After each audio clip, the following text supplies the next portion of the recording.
इस फल को खाकर सो जाते हैं और जो भी ख्वाब में देखेंगे वो सारी बातें अपने पिताजी से बताऊंगा।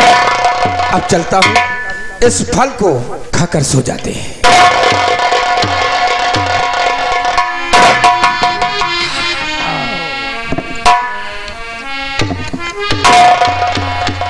आजा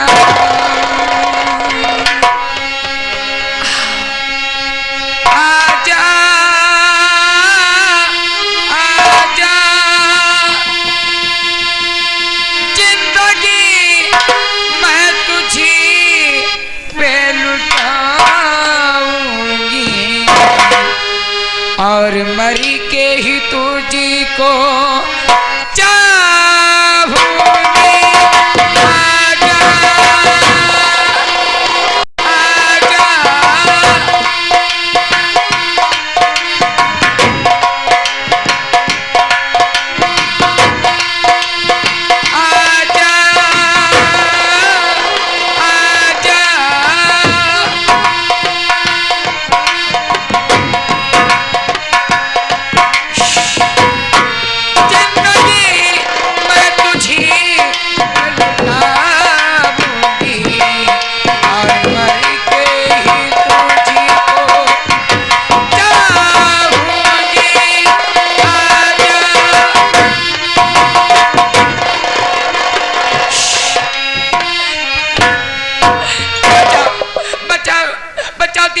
मैं तुम्हारी रोशनी हूँ, मुझे बचाओ बचाओ।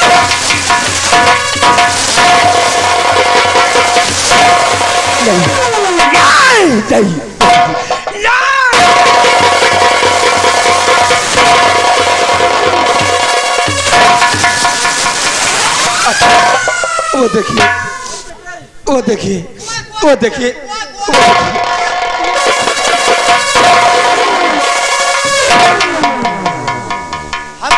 हमका हुजूर लग रहा है कि कौनो चुड़ैला लाग मुन्ना के, कौनो चुड़ैला पकड़े। दीपक, क्या बात है कि रात के 12 बजे हैं, ना सोते हो और ना ही किसी को सोने देते हो। क्या बात है बेटा, क्या बात है? वो देखिए चाचा, वो देखिए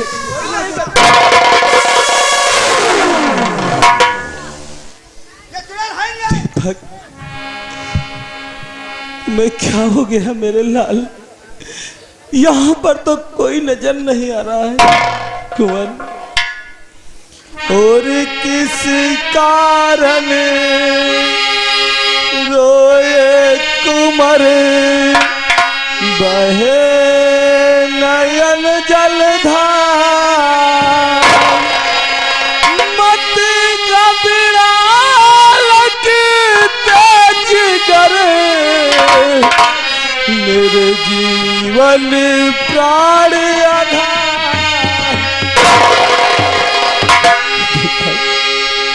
और अभी 12 बजे रात कुंवर जागे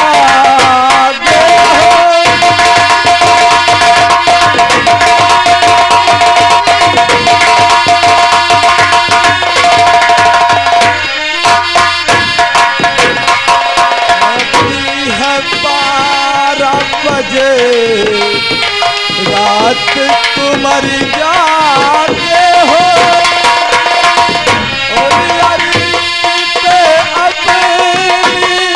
जमाए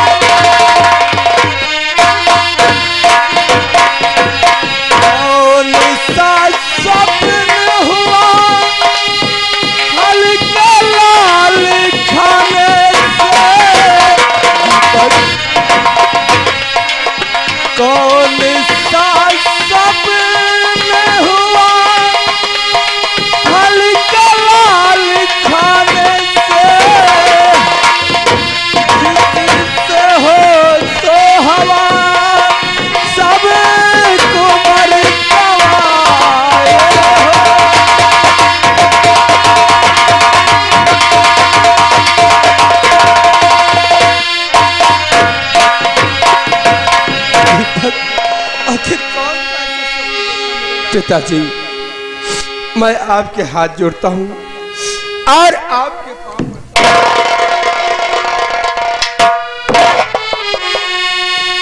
और पिता के समसो कमर पर रही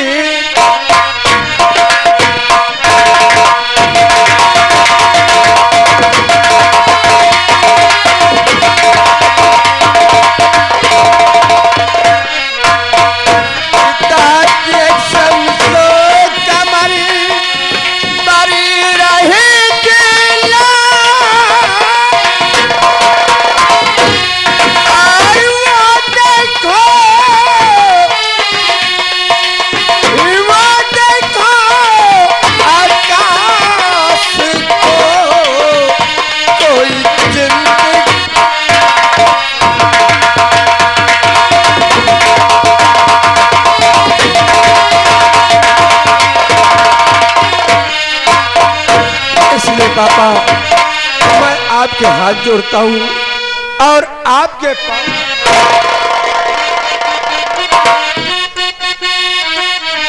और मुझको जाने दो पितारी और मैं मुझे छुड़ा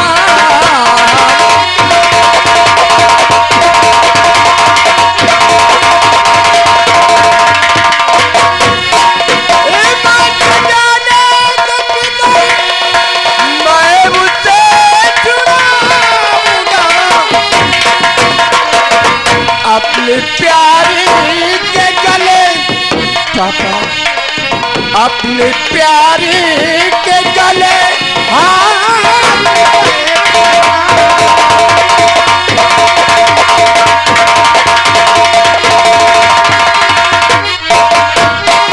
अपने के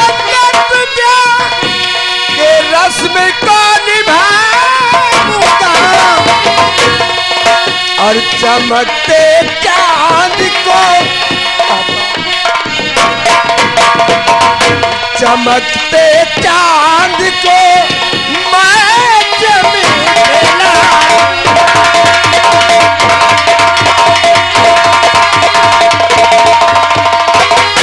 चमकते चांद को मैं जमीला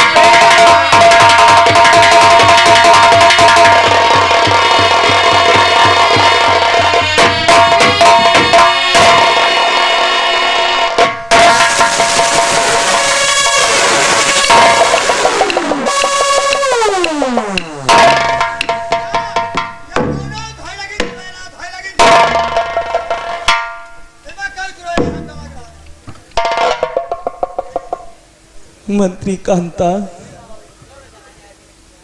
क्या ये राजन? हमारे बेटे दीपक को आखिर हो क्या गया है? अभी तक तो गुमसुम रहता था, लेकिन आज इसकी हालत और बिगड़ी समझ में। राजन, ऐसे रहने से काम नहीं चलेगा राजन, क्योंकि मुन्ना की हालत बहुत ही गंभीर है। इसलिए राजन, चलकर कोई तांत्रिक की खोज करना चाहिए और उसे मुन्ना को दिखाना चाहिए। राजन, तुम्हारा कहना शायद ठीक है। इस समय हमारे बेटे की मानसिक क्रिया काम नहीं कर रही है। एक काम करो, कहिए राजन। सेनापति जय सिंह को बुला कर लाओ। ठीक है राजन।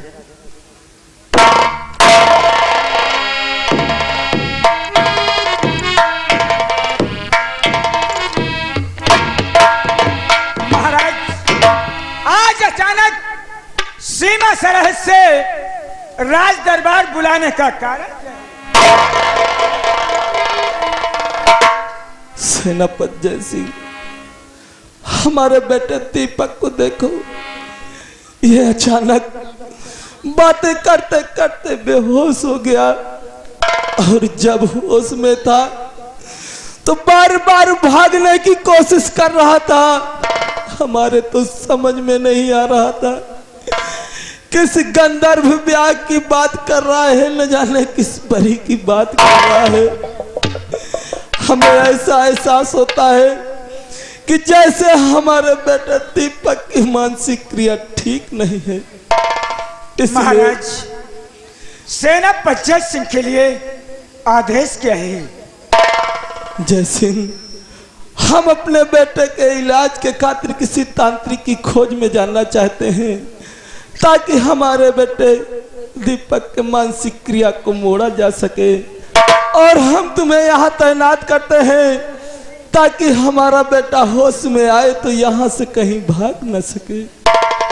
आप परेशान मत हो राजन, मैं राजकुमार दीपक की बराबर देखभाल रखूंगा और मेरे रहते हुए बेटा दीपक कहीं जाने नहीं पाएगा।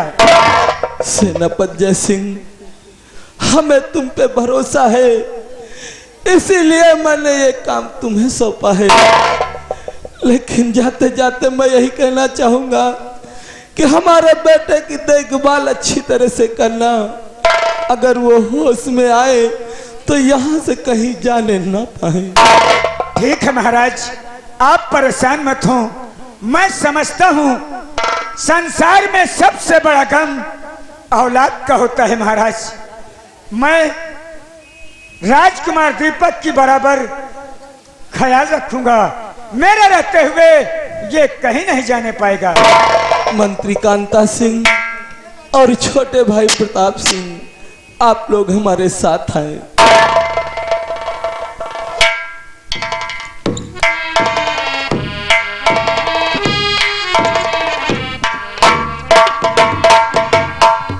सेनापति जय सिंह, कहो छोटे सरकार। ये हमारा भतीजा दीपक है, हमारे बड़े भैया और मैं किसी अच्छे तांत्रिक की खोज के लिए जा रहे हैं, और जब तक हम राजमहल वापस ना जाएं, दीपक की जिम्मेदारी तुम्हारे ऊपर है। और अगर हमारे भतीजे दीपक को कुछ हो गया तो तुम हमारे विषय में अच्छी तरीके से जानते हो, हम तुम्हें भी नहीं बख्शेंगे। ठीक है छोटे सरकार, आप परेशान मत हो, मैं बराबर राजकुमार दीपक का ख्याल रखूंगा। जब तक हम वापस ना आए, हमारे आने का इंतजार करना। बहुत अच्छी बात है। हाँ साहब, ड्यूटी ठीक से दियो, नहीं मुन्ना जब सो के जागत तो बहुत तेज भागत है। राम सिंह, तुम परेशान मत हो, ये मेरी जिम्मेदारी है। हमको लगा साहब मुन्ना के 3-4 चुड़ैले पकड़े। जब तक सेनापति जय सिंह का पहरा राज दरबार में है, राजकुमार दीपक कहीं जाने नहीं पाएगा। हाँ हुजूर, अब जाए हम कोनो बढ़िया से गोआछा का ढूंढ के ले आओ। अरे ओझा बोलो। हाँ, जो झाड़ फूक करा थे उसे ओझा बोलते हैं। ओझा का हम जाने गोझा कहा थे, लेकिन साहब मुन्ना का जाए ना दे। जाओ। अब मैं यहीं पर बैठकर अपना पहरा लगाऊंगा ताकि राजकुमार दीपक यहां से कहीं जाने न पाए।